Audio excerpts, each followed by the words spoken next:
As a magician, I design every trick with the end in mind. That's where the misdirection comes in. That's where we draw your attention to one thing while doing something else in plain sight, completely unnoticed. Look, I can't reveal my secrets, but I can help you trace the true causes behind some of the most pressing issues we face in America today. One of my favorite tools to use when planning a magic trick is misdirection. Let's try it. I want you to keep your eye on this ball while I talk about one of the greatest threats to democracy. Look, we all know the history.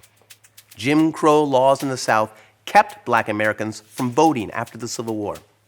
The Voting Rights Act outlawed those practices and enforced the Constitution. But in 2013, the Supreme Court weakened the Voting Rights Act.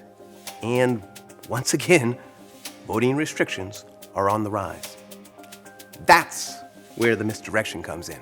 By drawing your attention to one thing, policymakers distract you from what they're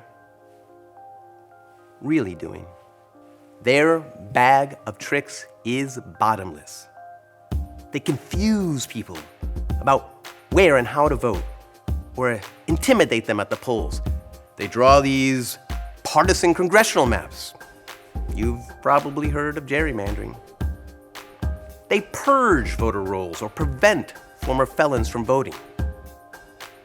They require only specific types of ID or close polling locations or narrow the voting window.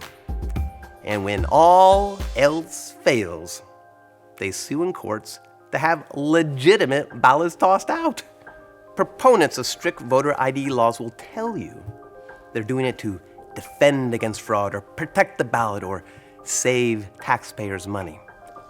That's the misdirection. They make you focus on something that isn't really a problem or that could be addressed in other ways, then pass laws that effectively limit who can and does vote. Why not expand how and when we can vote? I mean, after all, it's our constitutional right. Look, the thing is, when you know what's happening, you can see it for what it is and help ensure that our government remains of the people. But remember, you gotta keep your eye on the ball. Both of them.